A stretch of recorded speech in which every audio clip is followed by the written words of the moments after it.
در طلور مؤسسه تحصیلات میانه عمومی رقمی 71 و مؤسسه تحصیلات میانه عمومی رقمی 3 ملاقات نامزدها با وکیل مجلس وکیلان خلق ولایت سوخت فیروزه راهولова و خالقزاده عبدالخالق برگزار شد.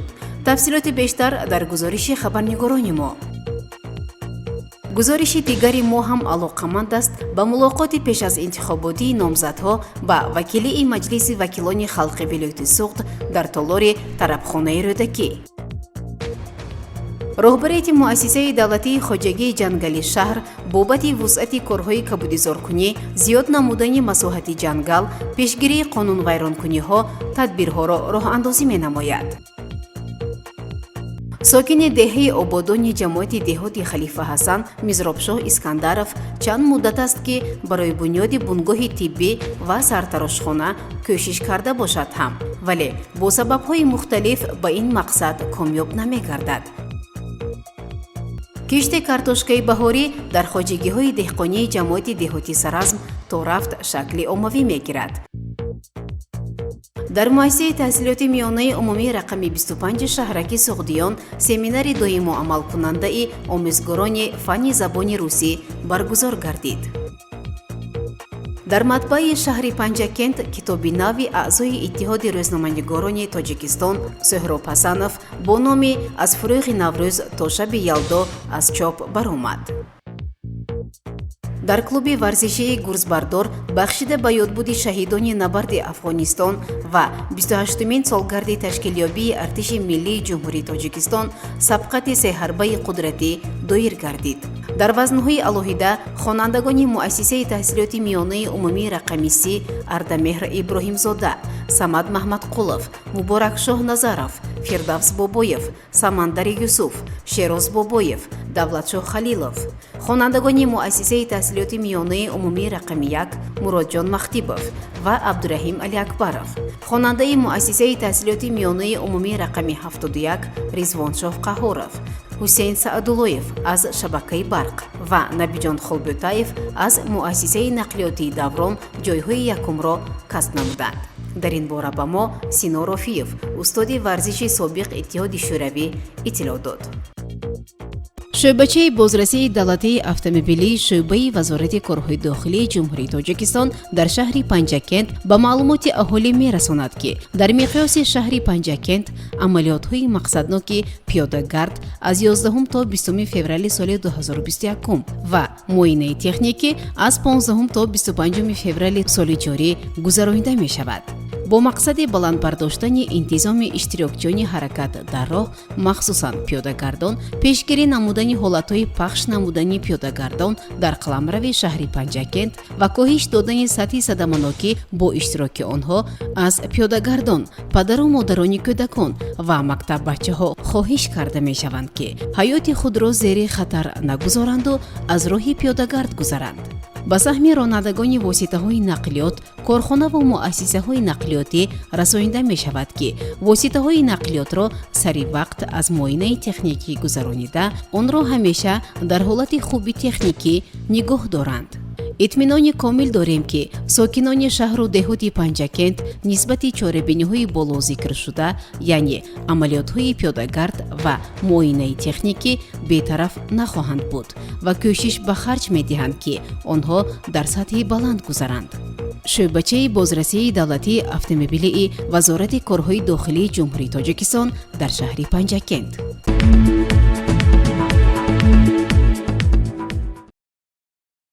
ملاقات نوبتی انتخاب کنندگان با نامزدها با وکیل مجلس وکیلان خلق ولایت سوخت در تالار مجلسگاه مؤسسه تحصیلات میانه عمومی رقم 71 با سخن افتتاحی رئیس حوزه انتخاباتی پنجکند رقم 23 مقصود میرزابزاده آغاز یافت و سراور نامزدها را معرفی نمود. روح‌الله فیروزه نصراللهی‌ونا سرمحافظ آزادخانه جمهوری تحریک و کشورشناسی به نام ابوعبدال رودکی شهر پنجکی و تبلیغ خود پیشبر خالقزاده عبدالخالق صنعت‌بر اجرا کننده وظیفه رئیس شهر پنجکی طبق قرار کنفرانس 23 غیرنوبتی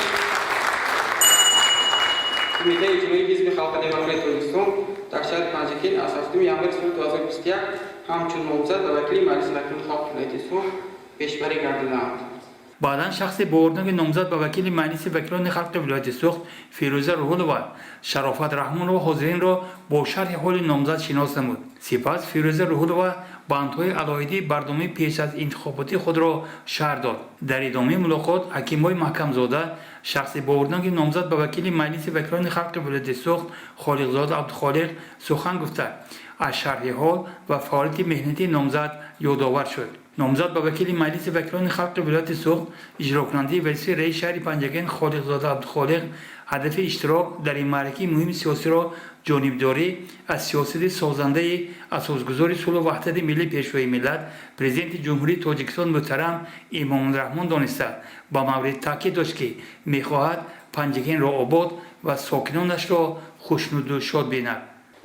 من چون نامزد به مجلس وکیلان خلق ولایت سوخت تصمیم گرفتم که به خاطر پیشبرد سیاست پیشگرفته اساسگذار صلح و وحدت ملی پیشوای معظم ملت پرزیدنت جمهوری تاجیکستان جناب عالی محترم امام الرحمن آبادکاری و سازندگی و برای رشد استوار اقتصادیات شهر و دهات پنجگین که از برنامه حزب خلقی دموکراتی تاجیکستان و سیاست استوارانه حکومت جمهوری تاجیکستان سرچشمه گرفته است مقصد گذاشتم که توسط عملی نمودن نقشه‌های بنیادکارانه سازنده ایجاد تفکر عالی آداب و فرهنگ شهرداری موقع بشردوستی و صلح‌خواهانه برای به شهر آباد و زیبا و پیشرفته تبدیل دادن پنجگین باستانی و آینه تاریخ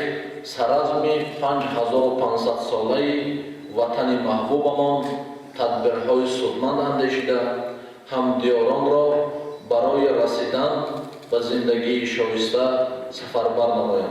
در ملاقات چند از انتخاب کنندگان برآمد کرده نامزد ارزنده حزب خلق دموکراتی تاجیکستان اجرا کننده وظیفه رئیس شهر پنجگین خالقزاده عبدالخالق را جانبداری نمودند و در یک وقت پیشنهاد عرض و درخواست خویش را اطراف مسائل مختلف زندگی بیان کرده اظهار باور نمودند که آنها البته حل خود را خواهند یافت.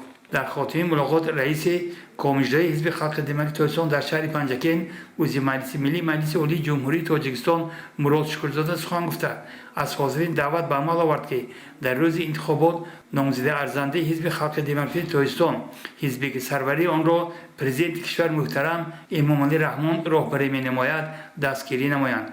از شما احترامانه خواهش کرده می‌شود که در روز انتخابات فعالانه اشتراک کنید و طرفداری نامزد ارزنده حزب خلقی دموکراتی تاجیکستان که کنفرانسی 23 غیرنوبتی حزب خلقی دموکراتی تاجیکستان در شهر پنجگین پیشنهاد نموده است آواز خود را دهید. همینگونه ملاقات سمی در مؤسسه تحصیلات میانه عمومی رقم 3 نیز برگزار گردید و در آن هم مردم با جانبداری، با اخلاص، با باوری و مهر و محبت زیاد نسبت نامزد ارزنده حزب خلق دموکراتی تاجیکستان اظهار عقیده کردند. خدمت‌های ارزنده خالقزاده عبدالخالق را با پنجگین و مردم آن برابر به عبادت و برابر و خدمت به خلق ارزیابی نمودند. یک از ابلاغ‌های خداوند فرمود که عبادت چیست؟ فرمود که عبادت خدمت کردن به خلق است. و امروز همه در اینجا جمع شدیم و امیدوار این هستیم که انشاءالله شما آن چیزی که وعده کردید به حیات تطبیق کنید و ما از این جانب اهل این جماعت و محلی گلستان کمک میکنیم با شما با آن چیزی که تانیم و دعا میکنیم که خداوند پاک متعال کسب و کار و عمر جان و رزق ما انتون برکت فرماد.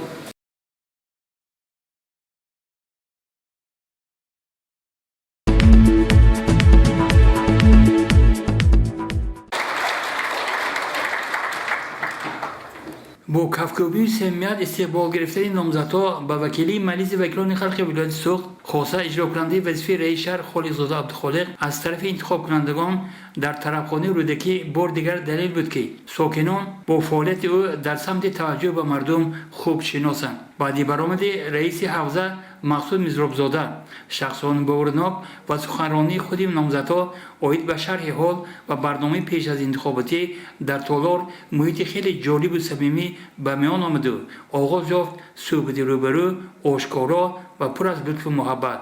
لعنت به من جناب عالی که این خیرمرد خاکساره، این خیرمرد عاقل عادل رحمدل شهر پنجکند ما به رئیس تعیین کرد.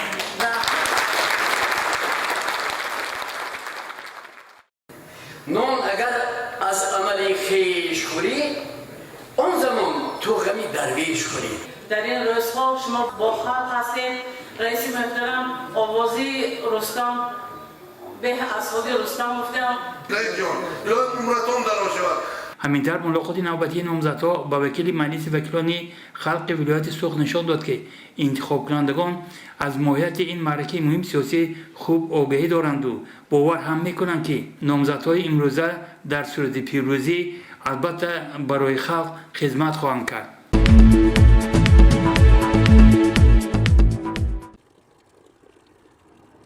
муассисаи давлатии хоҷагии ҷангали шаҳри панҷакент дар давоми соли равон дастуру супоришҳои роҳбарияти агентии хоҷагии ҷангали назди ҳукумати ҷумҳурии тоҷикистон ва мақомоти иҷроияи маҳаллии ҳокимияти давлатии шаҳри панҷакентро сармашқи кори худ намуда доири кабудизоркунӣ бунёду барқарорсозии ҷангал пешгирии қонунвайронкуниҳо ошкор намудани онҳо ба ҷавобгарии маъмурӣ ва ҷиноӣ кашидани вайронкунандагон баландбардоштани маърифати экологии шаҳрвандон корҳои назаррасро ба сомон расонид.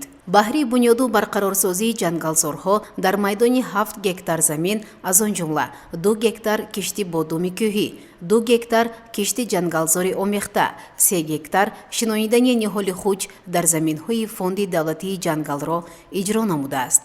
дар самти ҳифзу ҳимоя ва муҳофизати ҷангалзорҳо бошад 46 ҳолати вайронсозии қонунгузории соҳаи ҷангал ошкор карда нисбати вайронкунандагони қонунгузории соҳаи ҷангал санаду протоколҳои ҳуқуқвайронкунӣ тартиб дода шудааст. ҳаҷми зарар ба хоҷагии ҷангал расонида шуда маблағи 11369 сомонӣ ва ҷаримаи маъмурӣ ба андозаи 12056 сомонӣ муайян гардидааст. корҳои бунёду барқарорсозӣ, ҳифзу ҳимоя, муҳофизати ҷангалзорҳо ва тартиботию ташвиқотӣ баҳри баландбардоштани маърифати экологии мардум байни аҳолии шаҳру деҳоти панҷакент бо маром идома дорад.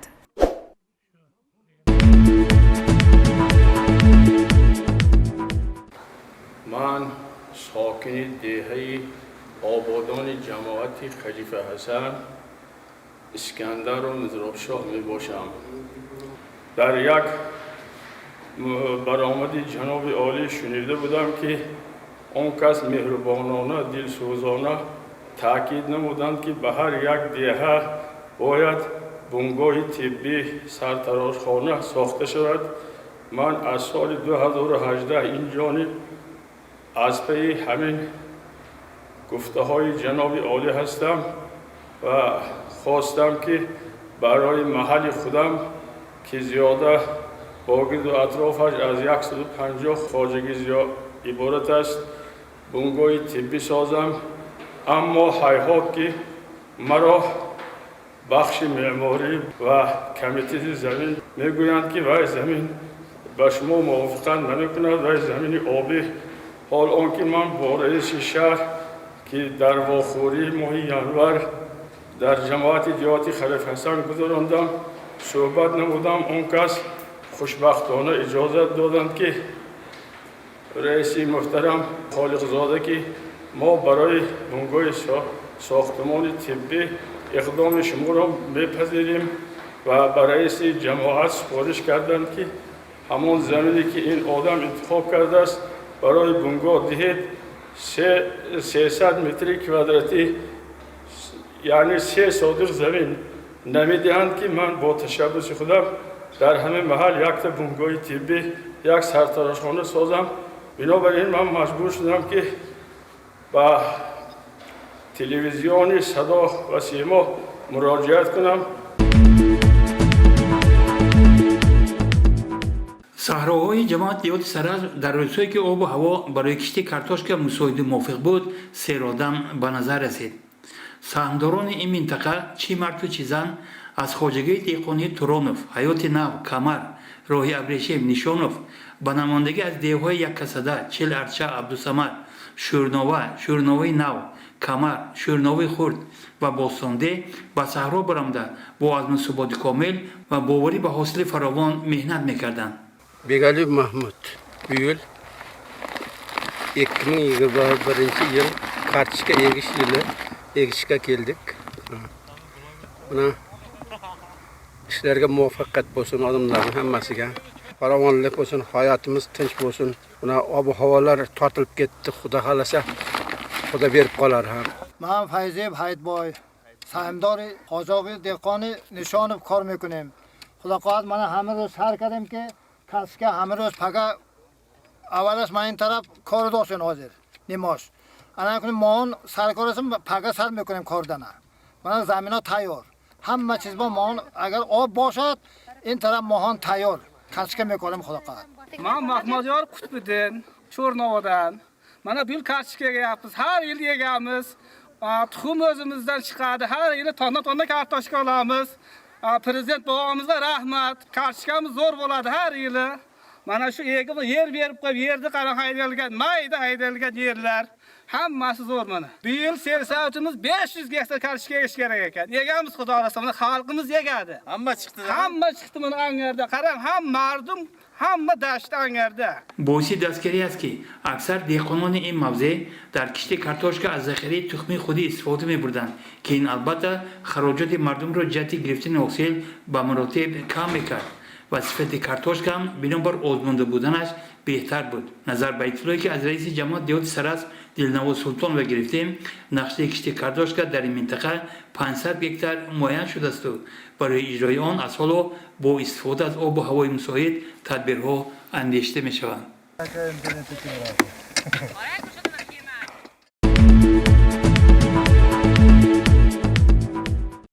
اساسگزار صلح و وحدت ملی پیشوای ملت پرزیدنت جمهوری تاجیکستان جناب عالی محترم امامعلی رحمان در پیام امساله به مجلس عالی علاقمند به آموزش زبانهای خارجی چنین تاکید کرده بودند. وزارت معارف و علم همچنین وظیفه‌دار کرده می شود که در تمام زینه‌های تحصیلات از مؤسسه‌های تا مکتبی سر کرده تا گیمنازیا و لیسه‌ها و زینه‌های دیگر تحصیلات به طور حتمی آموختن زبانهای خارجی مخصوصاً زبانهای روسی و انگلیسی و تکنولوژی اطلاعاتی را تشکیل کرده نظارت قطعی صفت تعلیم را در این سمت براه مانند. در همین اساس در مؤسسه تحصیلات میانه عمومی رقم 25 به نام اکادمیک باباجان غفورов شهرک سوغدیان تحت راهبری مشاوری شعبه معارف عضو به فنهای زبان روسی زرینا سلطان و با اشتراک آموزگاران مؤسسه‌های منطقه سمیناری دائم کننده برگزار شد. آموزگار زبان روسی گلناز تنگات و مفزویناف جانشین با خوانندگان صنف 8 گذرانید. Местоимение – это самостоятельная часть речи, которая указывает на предмет, признак и количество, но не называет их.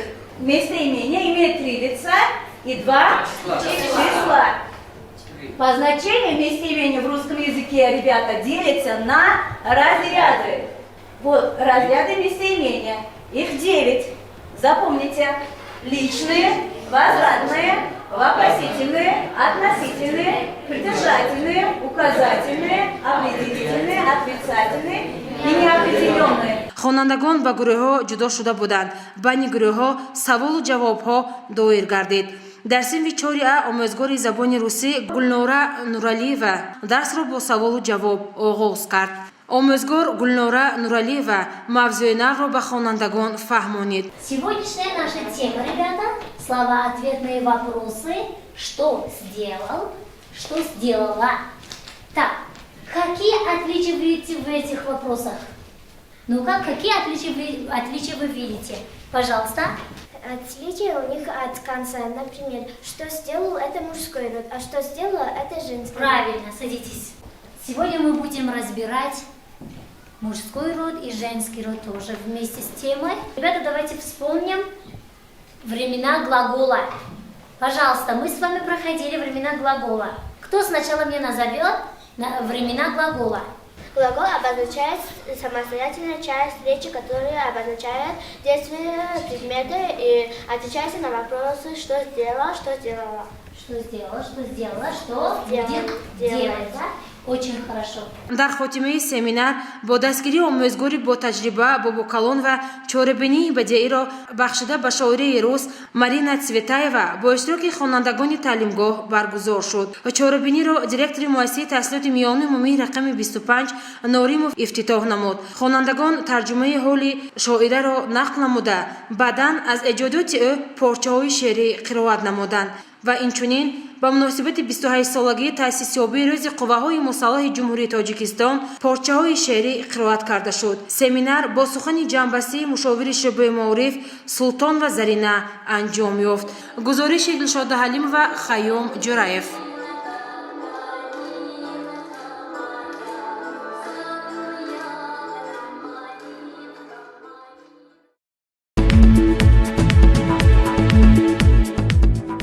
китоби навбатии узви иттиҳоди рӯзноманигорони ҷумҳурӣ Суҳроб Ҳасанов бо номи «Аз фурӯғи Наврӯз то шаби Ялдо» аз хусуси таърихи пайдоиш ва таҷлили ҷашнвораи Наврӯз қисса менамояд.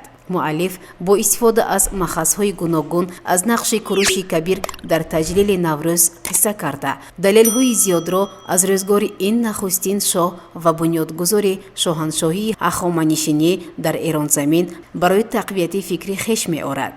дар китоб чанд далел оид ба мансубияти динии Куруши Кабир низ таъкид гардида гуфта мешавад ки ӯ аҳурамаздоист.